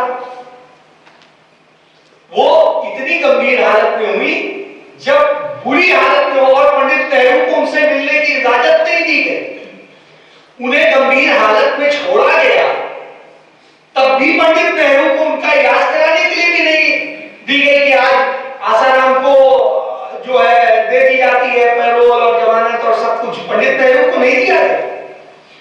उनकी बेटी इंदिरा गांधी और दामाद फिरोज गांधी उन्हें लेके गए स्विट्जरलैंड इलाज के लिए, और वहां जब बिल्कुल आखिरी स्टेज पे थी तब पंडित नेहरू छूटे, और तब गए पंडित नेहरू के हाथों में उन्होंने दम तोड़ा। उनकी बहन जो बहनोई थे, हठी सिंह जी, वो इस देश के लिए शहीद हुए। पंडित विजय लक्ष्मी पंडित के पति इस देश के लिए शहीद हुए, वो भी जेल गए, लाठी खाई। जो बीके नेहरू के बेटे थे वो इस देश के लिए शहीद हुए। पंडित नेहरू के साधु इस देश के लिए शहीद हुए, शीला कौल के पति। इसी तरीके से उनके परिवार के 11 लोगों ने टोटल शहादत दी इस देश के लिए, तब ये देश आज आपके पास खड़ा है। इंदिरा गांधी क्या पर्सनल लड़ाई थी किसी से? मैं मित्रों को बताना चाहूंगा। कई बार ये बातें आती हैं और मीडिया में ये बातें बड़ी फैलाई गई कि भिंडरवाला को इंदिरा जी ने ही खड़ा किया। इतिहास को तोड़ मरोड़ के प्रस्तुत किया जाता है। मैं तो चूंकि पंजाब में बहुत ज्यादा मैंने देखा है, उस समय नरेंद्र मोदी संगठन मंत्री हुआ करते थे। हम दोनों लोग उस समय बाइक से भी घूमे हैं। अमृतसर में मैं ब्यूरो चीफ हुआ करता था बड़ौदा अखबार का, तो उस दौर का ही मैं जानता हूं। बात होती थी भिंडरवाला को पंडित इंदिरा जी ने नहीं खड़ा किया, भिंडरवाला को खड़ा किया था इन्हीं लोगों ने। और जब जत्थेदार होगा तो स्वाभाविक सी बात है, किसी कम्युनिटी के व्यक्ति से बात करनी होगी तो उस कम्युनिटी के लीडर्स से ही बात की जाती है। तो लीडर्स आमंत्रित किए जाते हैं सरकार द्वारा कि हाँ भाई आप आइए, आपसे बात करनी है, आपसे बात करनी है। तो भिंडरवाला को इंदिरा जी ने नहीं खड़ा किया। 1977 में जब श्रीमती इंदिरा गांधी चुनाव हार गई, तब 1978 में पहली बार बब्बर खालसा बना। पहली बार जो आतंकी संगठन बना वो 1978 में बना था। 77 तक बनने नहीं दिया था इंदिरा जी ने। और उस 3 साल की सरकार में जो हुआ, चाहे मोरारजी देसाई ने जो किया या चरण सिंह जी के समय में जो हुआ, और उसके बाद में इंदिरा जी आई, तब तक इतने हालात बिगड़ चुके थे। उधर असम जलने लगा था, उधर नॉर्थ ईस्ट में जलने लगा था, इधर ये जो अंग्रेजों का प्लानिंग थी भारत को टुकड़े टुकड़े कर देने की, वो प्लानिंग पर काम हुआ और वहीं से आरएसएस मजबूत हुआ। नहीं तो उसके पहले तक सन 77 के पहले नहीं मजबूत हुआ। आज मैं जिक्र इसलिए करूंगा, एक चीज जयप्रकाश नारायण को एक हीरो की तरह से प्रस्तुत किया जाता है। हमारे तमाम मित्र करते हैं, पत्रकार हमारे जो हमारी विचारधारा के हैं वो भी करते हैं। मैं आज एक चीज बताना चाहूंगा, आप डालिएगा सीआईए की ही जो ऑफिशियल वेबसाइट है उसी पे चेक कर लीजिएगा। सीआईए ने एक संस्था बनाई जिसका नाम था कांग्रेस फॉर कल्चरल फ्रीडम, और इस संस्था का इंडिया चैप्टर का हेड था जयप्रकाश नारायण। 28 साल उसके प्रमुख रहे। तो जयप्रकाश नारायण सीआईए की बनाई संस्था के 28 साल इंडिया में हेड रहे। और उस सीआईए का साथी कौन कौन था? साथी थी आरएसएस, साथी थे कुछ पूंजीवादी लोग, राजा रजवाड़े के लोग, जिनकी सत्ताएं जा रही थी। ऐसी स्थिति में जिस तरह से उसे बढ़ाया गया, घटना का जिक्र करूंगा, देसाई साहब बैठे हैं, ये भी उसमें शामिल थे, इसलिए इनका भी जिक्र करूंगा। 1974 गुजरात में एक हॉस्टल में मेस का मसला, कोई और मसला नहीं था, जनता से जुड़ा कोई बड़ा मसला नहीं था। एक हॉस्टल के मेस का, यही का मेस होगा, यहां पर भी किसी बात को लेके, खाने को लेकर के और कोई चीज हो जाएगी, ये खाना अच्छा नहीं मिलता है, ये नहीं मिलता है, वो नहीं मिलता है, जो भी। और उस मसले को लेके कहा जाए इंदिरा गांधी बड़ी अपराधी है, मुख्यमंत्री यहां का अपराधी है, और साहब मुख्यमंत्री बदल गए और जयप्रकाश नारायण आकर के यहां आ गए। आप कहेंगे ये क्यों हुआ? मैं बताता हूं। 1971 में अमेरिका, आज इसलिए जरूरी है इसका जिक्र करना क्योंकि नरेंद्र मोदी सरेंडर किए हुए, भारत का नाम जो है कलंकित कर रहे हैं। 1971 में श्रीमती इंदिरा गांधी ने बहुत समझाया कि साहब ये मत करिए, जो हिंदुओं को आप मार रहे हैं बांग्लादेश में और ये कर रहे हैं, ये नहीं होना चाहिए। इसका जब विरोध किया, संयुक्त राष्ट्र संघ गई, सारी जगह गई, किसी ने नहीं सुना। अमेरिका गई, निक्सन ने बेइज्जत सा किया। इंदिरा गांधी ने कहा कोई बात नहीं। इंदिरा गांधी आई और रॉ चीफ को बुलाया और उनसे कहा क्या करना चाहिए। उन्होंने कहा आप करिए, सेनाध्यक्ष को बुलाया, उनका इस समय नहीं, इस समय करना चाहिए। उनका ठीक है, आप खुली छूट है, करिए। और पाकिस्तान का दोनों तरफ से अटैक करता था, एक तरफ से नहीं। हम देश आजाद हुआ तब भी यह स्थिति थी, तो दोनों तरफ से अटैक हो जाता था, हम तो कहीं के नहीं रह जाते। और उस समय इंदिरा गांधी ने कहा नहीं, एक तो पाकिस्तान को सीमित कर देना है, एक ही तरफ एक कोने में पड़ेगा, और दूसरा इंदिरा जी ने बड़ी टैक्टफुली जो है बांग्लादेश की मुक्ति वाहिनी का समर्थन किया और अपने यहां से सेना सपोर्ट में भेजी और लड़ाई शुरू हो। अमेरिका ने कहा, निक्सन ने धमकी दी सीधे कि हम 7वां बेड़ा भेज रहे हैं, आप ये नहीं रोक रहे। इंदिरा गांधी ने कहा, भारत किसी का आदेश नहीं मानता है, कोई बड़ा देश आदेश देने का दुस्साहस ना करे, हम अपने हिसाब से। और उस महिला ने जिसे गूंगी गुड़िया कहकर पुकारा था इन्हीं लोगों ने, उस गूंगी गुड़िया ने पाकिस्तान के 2 टुकड़े किए। 7वां बेड़ा आ गया, आकर के खड़ा था। इंदिरा गांधी ने तुरंत बात की सोवियत संघ से, सोवियत संघ ने सपोर्ट किया और इंदिरा गांधी मुकाबले में आके खड़ी हो गई और उनका 7वां बेड़े को उन्होंने कहा 7वां नहीं 17वां भेज दो, हम डरने वाले नहीं, और 2 टुकड़े कर दिए। लेकिन अमेरिका इसका बहाना लेके कि भारत साम्राज्यवादी है, इसका जवाब इसलिए दे रहा हूं, कई लोग कहते हैं उसे क्यों नहीं भारत ने मिला, ये समझ। यदि भारत यह गलती करता तो अमेरिका को अपने यूरोपियन कंट्रीज के साथ मिलकर भारत पर कब्जा करने का हक मिल जाता। संयुक्त राष्ट्र संघ में वो यही करा चुके थे कि भारत के कब्जा करने की कोशिश कराए। इंदिरा गांधी का नहीं, हमें कब्जा नहीं करना है, हम साम्राज्यवादी देश नहीं है। गांधी ने हमें यह कहा है कब्जा नहीं करना है, हमें स्वतंत्र होना है और हम स्वतंत्रता का समर्थन करेंगे जहां कहीं होगा।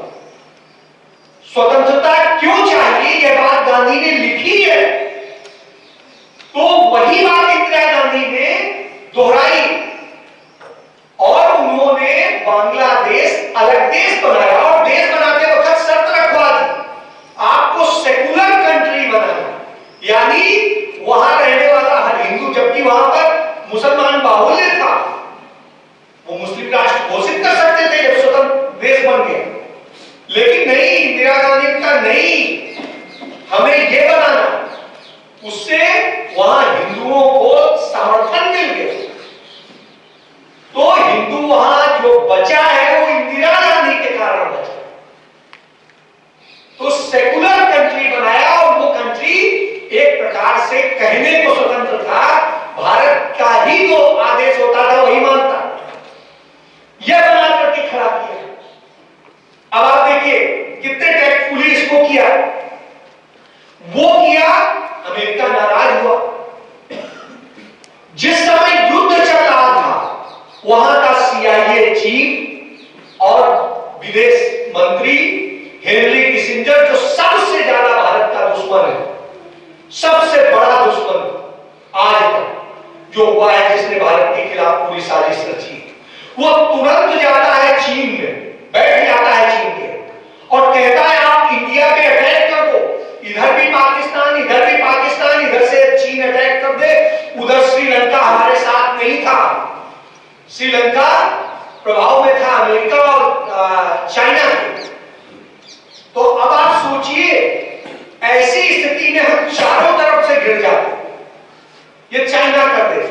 लेकिन इंदिरा गांधी की नीति का नतीजा ये हुआ कि वो उसने मना कर दिया कि नहीं, हम भारत पे अटैक नहीं करेंगे।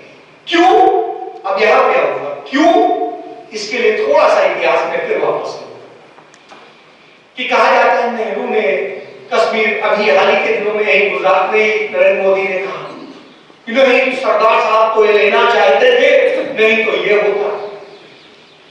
शायद भूल जाते हैं कि जब भारत आजाद हुआ, कश्मीर ने पाकिस्तान के साथ समझौता कर लिया सिग्नेचर उनके हो चुके थे, वो उनके सहयोगी राज्य बन चुके थे। ऐसी स्थिति में पंडित जवाहरलाल नेहरू और फारूक अब्दुल्ला के पिता शेख अब्दुल्ला, इन दोनों की वह महान दोस्ती भी कह सकते हैं और देश के लिए एक बड़ी बात कह सकते हैं कि उस स्थिति में उनके कारण शेख अब्दुल्ला ने वहां विद्रोह करा दिया और जो विद्रोह कराया उसका लाभ लिया और उससे अस्थिर हुई। उधर पाकिस्तान ने जो अपनी सेना भेजी, और उस समय का आप एक और किस्सा सुनिए, भारत का और पाकिस्तान का दोनों का जो सेना प्रमुख था, दोनों के अंग्रेज थे। फील्ड मार्शल दोनों का एक था अंग्रेजी, और सुप्रीम कमांडर लॉर्ड माउंटबेटन दोनों के ही सुप्रीम कमांडर। यानी सेना स्वतंत्र नहीं थी कि पंडित नेहरू आदेश देते और मान जाए। उस समय का कॉन्स्टिट्यूशन नहीं बना था, संविधान नहीं बना था कि प्रधानमंत्री को यह अधिकार हो।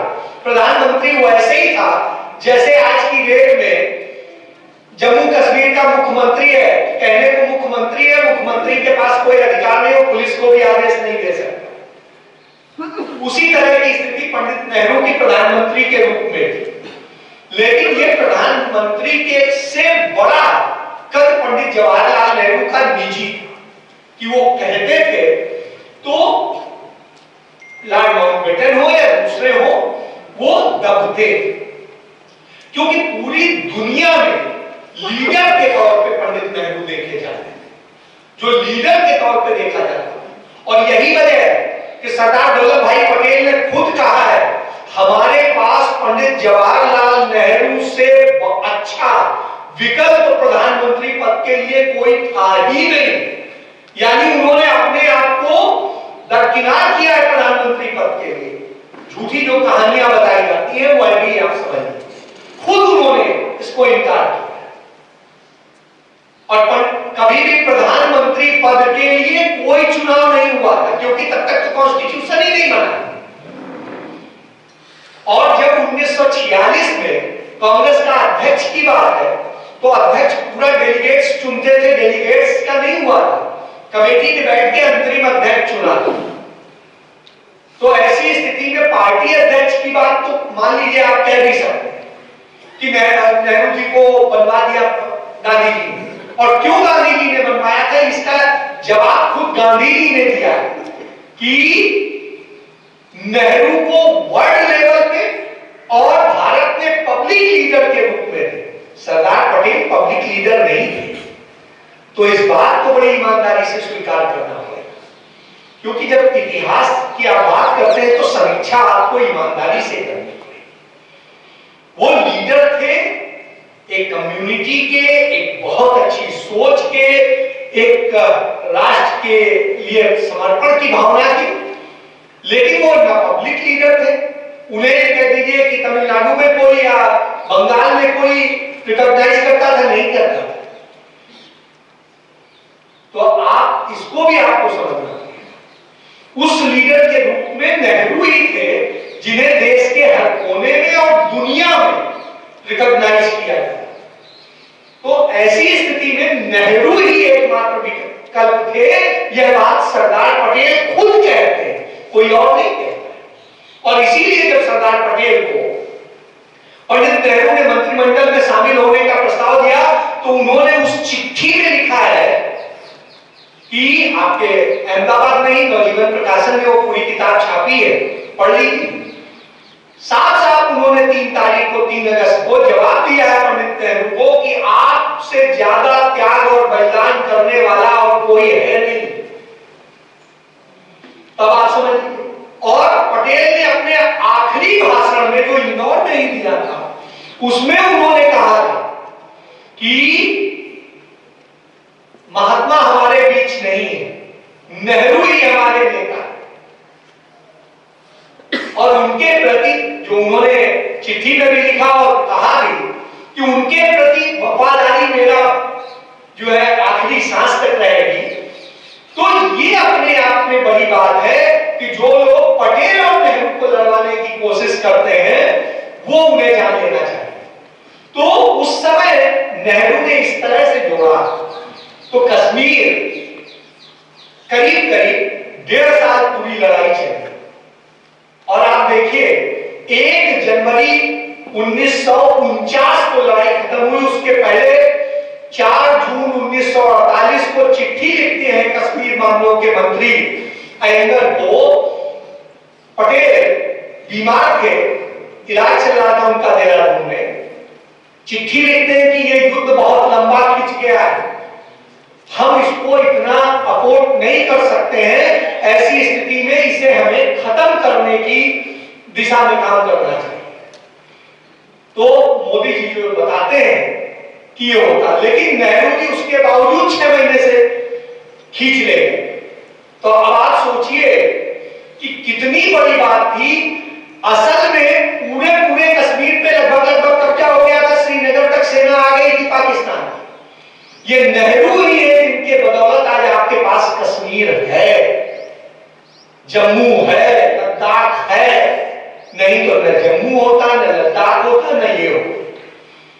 तो वही नेहरू उस समय चीन की मदद करके हमने चीन को रोका और फिर स्वाभाविक सी बात है चीन स्ट्रांग था, उसने हम पे जो अटैक किया वो धोखे से किया। लेकिन क्या पंडित नेहरू ने सरेंडर किया था, हार मानी थी। तो ऐसी स्थिति में मैं बड़ी ईमानदारी से कहूंगा, आप मुझे दिखा दीजिए कहीं पे हमने तो बांग्लादेश के लोगों की राइफलें गलवा ली थी नीचे, उनके सेना अध्यक्ष को घुटनों पे बैठा दिया था। आप दिखाइए हमारी सेना कहीं 1962 में हारी हुई आपको दिखाई दे। हारा हुआ हम कह रहे हैं, हारे हम कहां? उनकी सेना खुद आई, घुसी, हम पे आक्रमण किया और चली। और आपको पता होना चाहिए हमारे पास वायुसेना थी नहीं, जो कहते हैं वायुसेना भेज देते, वायुसेना के नाम पे हमारे पास कुछ नहीं था। तभी पंडित नेहरू ने समझौता किया था पहली बार, जो MiG-21 अभी 1 महीना पहले रिटायर किया गया है, वो रसिया के साथ समझौता किया था। और उसके बाद वो विमान हमने खरीदे और हमने वायुसेना का इस्तेमाल चाइना ने भी नहीं किया, क्योंकि उनके पास भी स्ट्रांग नहीं थी। क्योंकि दुनिया में वायु सेवा शुरू हुए बहुत थोड़ा ही वक्त हुआ, तो पहले यह भी जानिए। इसलिए यह गलतफहमी जो बताई जाती है, इसको भी आपके पास जवाब ये। तो आप, मैं चीन की इसीलिए बात कर रहा था, उल्टा गया, क्योंकि जो 1962 में तथाकथित हार है नहीं, वो पीछे चले गए, हम अपनी जगह आ गए, ना हमारी जमीन पे उन्होंने कब्जा किया ना हमने किया। और जो कहते हैं जिस जमीन पे कि यहां ये उन्होंने अक्साई चीन की जमीन दे दी, ये दे दी, आप नक्शा उठा के देख लीजिए 1947 का, अक्साई चीन भारत में दिखा दीजिए तो जो कहेंगे हार जाएंगे। अनडिफाइंड बाउंड्री लिखा हुआ है स्पष्ट। भाई वो आपके यहां था ही नहीं, जिसपे ना अंग्रेज कभी गए, ना कश्मीर के महाराजा वहां कभी गए, ना उसके पहले मुगल सल्तनत कभी गई, ना मौर्य सल्तनत गई। उस अक्साई चीन को कहना हमारा था। भाई कब था, तुम गए कब? एक बार दिखा दो मुझे, किसी नक्शे में दिखा दो, मौर्य साम्राज्य का नक्शा दिखा दो। औरंगजेब सबसे बड़ा शासनकाल औरंगजेब का रहा, औरंगजेब से बड़ा शासन तो किसी का नहीं रहा, उसके शासन में दिखा दो। उसके बाद अंग्रेजी हुकूमत का दिखा दो, फिर राजा हरि सिंह का दिखा दो। किसी में अक्साई चीन आपके पास है? नहीं है। अनडिफाइंड बाउंड्री, बेवजह की आप बात, वो तो था ही नहीं आपके पास, आप कभी गए ही नहीं। तो जहां जो आपके पास था ही नहीं, उसे कहते हो इतने 1000 किलोमीटर जमीन नेहरू ने दे दी। कहां दे दी, किसको दे दी, दिखाओ नक्शा। नहीं, तो ना हम हारे, ना हमने कोई जमीन दी, वो हमारे ऊपर आक्रमण किया, उन्होंने हमारा नुकसान किया। फिर भी हमारे यहां के बहादुर सैनिकों ने उसका मुकाबला किया, हमने अपनी जमीन जाने नहीं दी।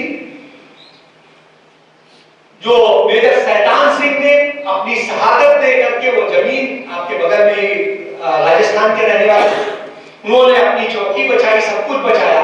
आज नरेंद्र मोदी ने वो दे दिया।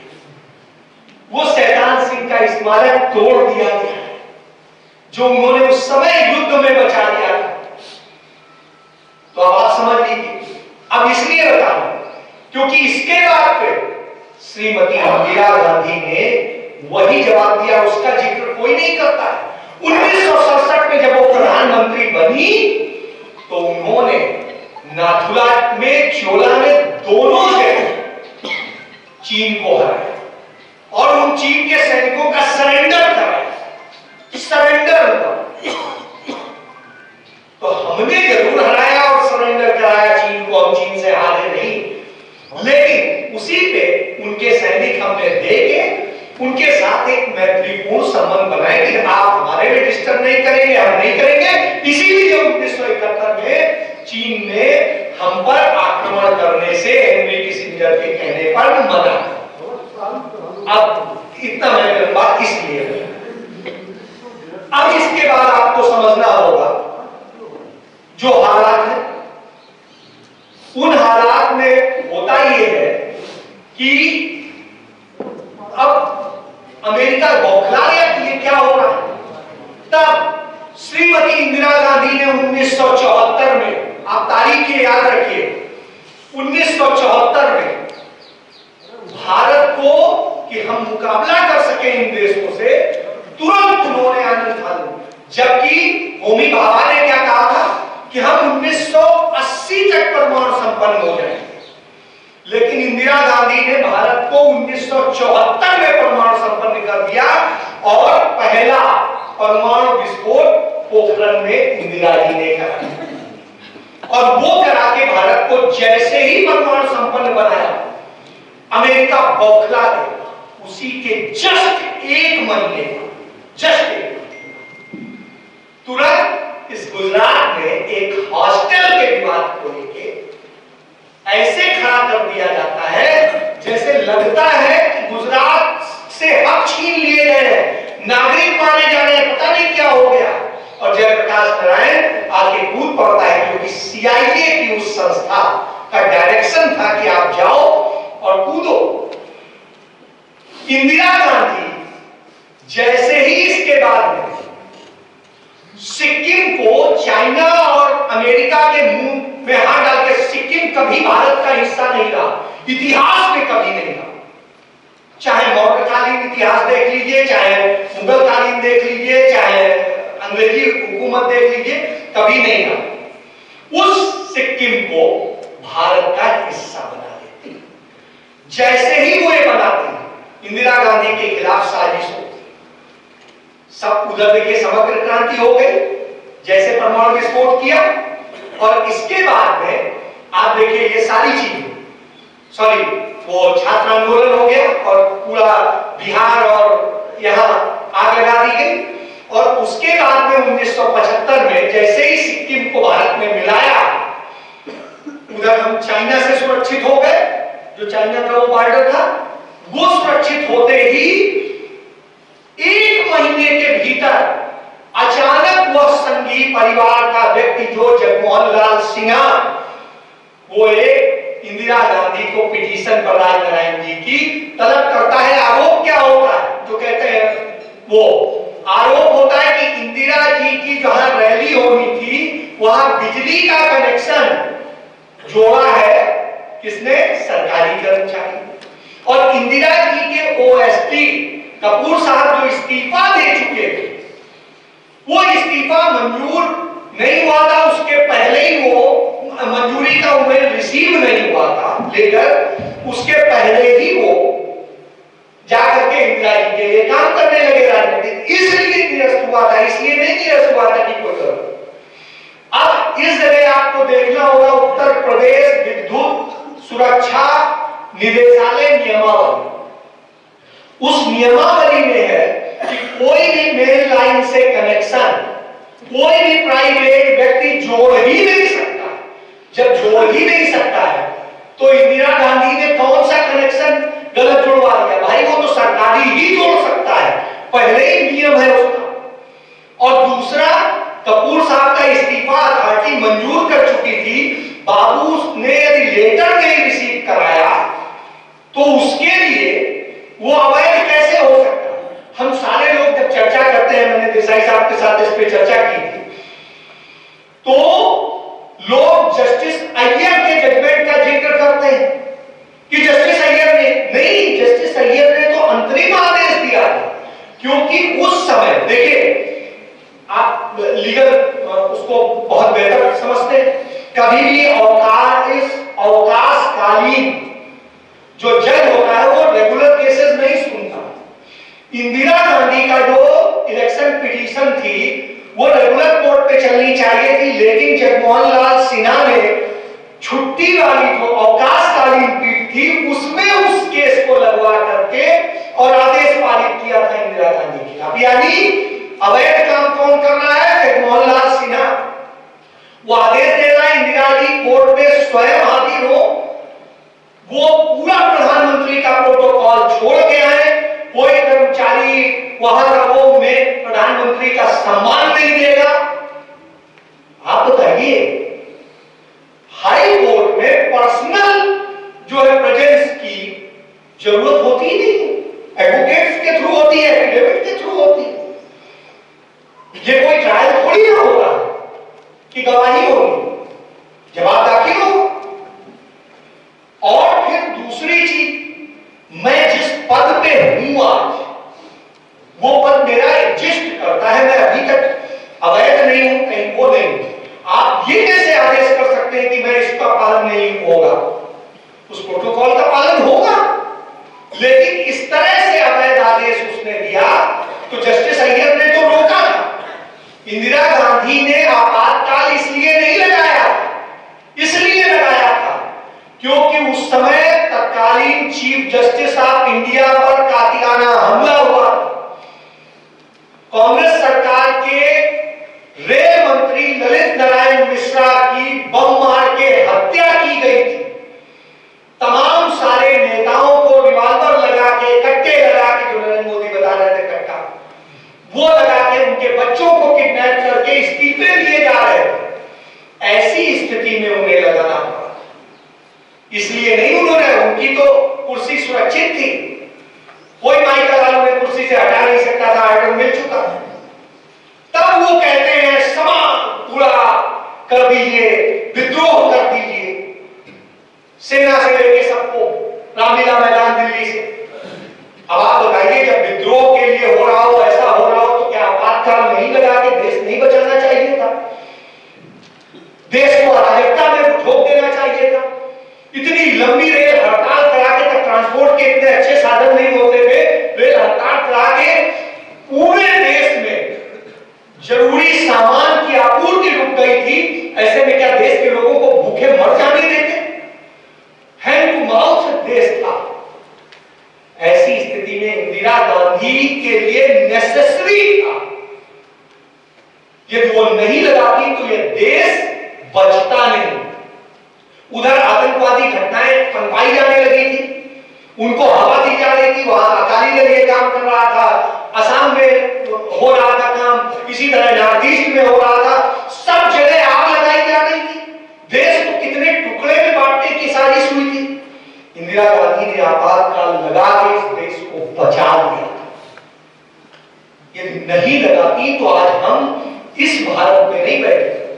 और भारत, हम लोग तमाम जो राजा भरत का जिक्र करते हैं अभिज्ञान शकुंतलम के आधार पर कि भारत नाम का कभी कोई देश नहीं था, भारत नाम का कभी कोई एक सिंगल देश नहीं रहा। भारत शब्द संविधान में पहली बार नेहरू जी ने डलवाया था इंडिया के साथ, इंडस वैली से आपको जोड़ा जाता है। और इंडिया शब्द अंग्रेजी शब्द नहीं, तब ब्रिटेन भी नहीं था, अंग्रेज भी नहीं थे, ईसाई धर्म भी नहीं था।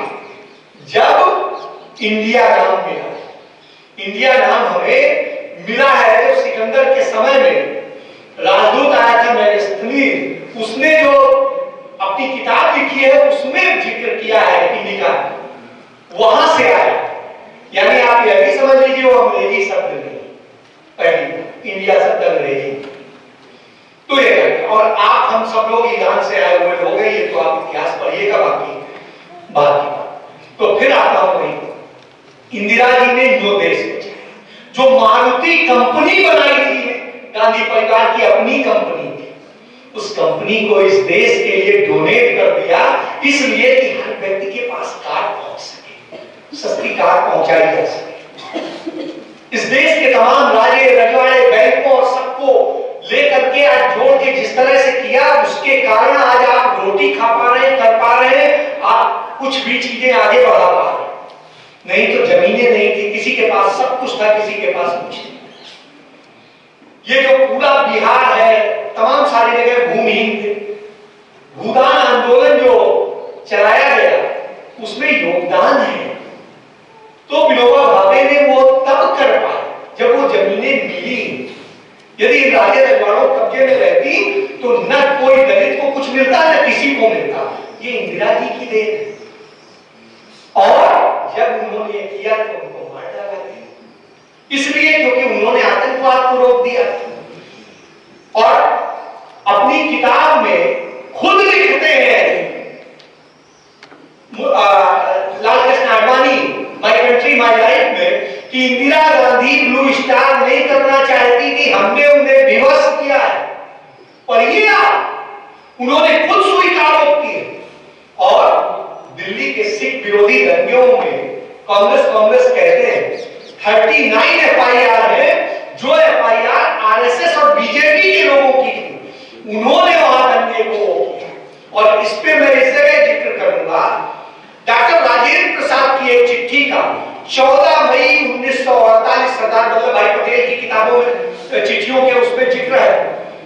उन्होंने सरदार वल्लभ भाई पटेल को चिट्ठी लिखी। मेरी जानकारी में आया है कि दिल्ली में कुछ मुस्लिम वेश में इकट्ठे किए जा रहे हैं लोग, और कुछ हिंदू धर्मावलंबी, वो जो पहने हुए भगवाई कह सकते हैं, उस तरह के लोग जो है इकट्ठे किए जा रहे हैं, और ये आपस में लड़ेंगे और फिर भावनाएं भड़केंगी और यहाँ दंगे हो जाएंगे। ये प्लानिंग आरएसएस ने की है। ये बात डॉक्टर राजेंद्र प्रसाद ने लिखी है और कहा है ये इनकी प्लानिंग है।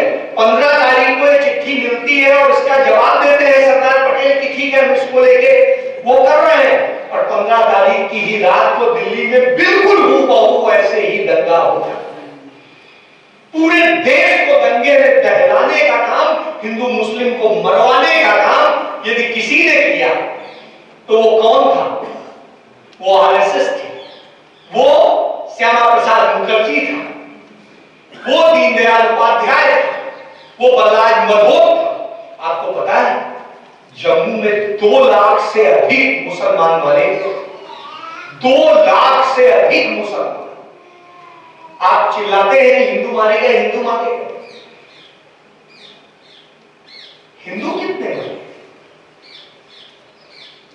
आप जब उन घटनाओं को देखेंगे तब आपको समझ में आएगा। हालांकि किसी का भी मरना गलत, चाहे हिंदू हो, मुस्लिम हो, सिख हो, ईसाई हो, कोई।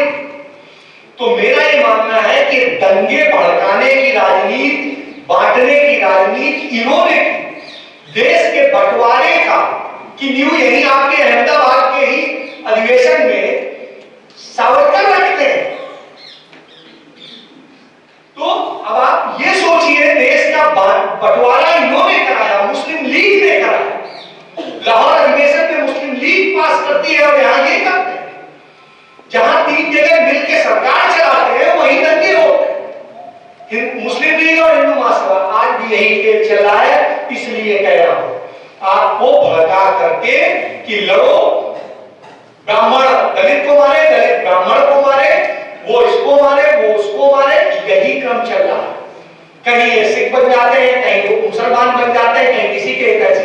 जहां मुसलमान ताकतवर है वहां जाके मुसलमान बन जाते, वहां जाके मत्था भी टेक देते हैं मस्जिद में, और यहां बताते हैं नहीं हम टोपी नहीं पहने। तो आप समझिए, तो यह है।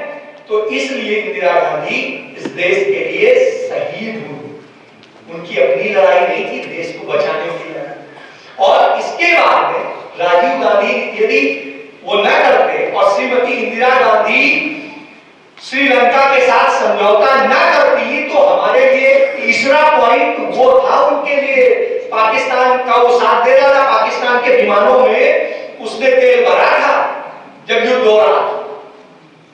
तो अब आप समझिए उसका भी बचाने का श्रेय जाता है, इसलिए राजीव गांधी ने वहां शांति सेना भेज के देश को बचाने का काम किया था। और लास्ट बात कहूंगा कि ये तो अभी फर्जी इनके चैनलों में खबर चलती रही कि कराची पे ये कब्जा कर लिया, यहां कब्जा कर लिया, नहीं, लेकिन इंदिरा गांधी ने जरूर कराची को 7 दिन तक जलता रहा। 7 दिन इंदिरा गांधी ने यूं हमला किया था कि कराची का वो पूरा जलता रहा था 7 दिन। ये इंदिरा गांधी थी। और राजीव गांधी, ये अरुणाचल प्रदेश जो चीन के कब्जे का नेपा होता, उस नेपा को कब्जा करके राजीव गांधी ने अरुणाचल प्रदेश बनाया। तो आप समझिए, पंडित जवाहरलाल नेहरू ने गोवा छीन के पुर्तगाल से और लड़के सेना भेज के, किसी आंदोलन से नहीं बना, सेना भेज के और उसको भारत का हिस्सा बनाया, पौंचेरी हिस्सा बना। तो मेरा ये कहने का मतलब है, जो झूठ फैलाया जा रहा है, नफरत की राजनीति फैलाई जा रही है, और जिस तरह क्योंकि गांधी परिवार यदि बदनाम नहीं होगा, झूठे भ्रांतियां कहानियां नहीं होगी, तो ऐसी स्थिति में देश में दूसरा कोई ऐसा लीडर नहीं है, कोई ऐसा परिवार नहीं है जो देश के लिए सिर्फ जीता, सिर्फ देश के लिए। तो देश के लिए अपना सर्वस्व कुर्बान करने वाले उस परिवार को जब इस तरह से किया जाता है, और यहां आज आपके यहां को बदनाम कर दिया जाता है कि गुजराती सब जगह कब्जा कर रहे हैं, तो गालियां आपको भी मिलती हैं, भले आप कुछ नहीं कर रहे, आप पूरी तरह से निर्दोष हैं, आपकी भावना दूसरी है, लेकिन बदनामी आपको झेलनी पड़ती है।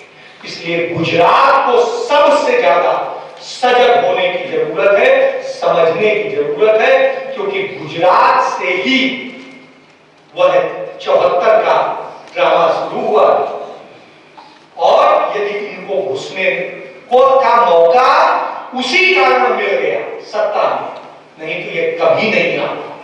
हमारे पूर्वज बहुत होशियार थे, भले वो कम पढ़े लिखे, लेकिन हम पढ़े लिखे मूर्ख हैं, ये हमारी गलती। तो अब मेरा आखिरी यही है कि हमें यह समझने की जरूरत है। बाकी आप जो भी सवाल करेंगे, हर सवाल में और कड़े से कड़ा सवाल आप पूछ लीजिएगा, मैं जवाब तथ्यों के साथ। जी।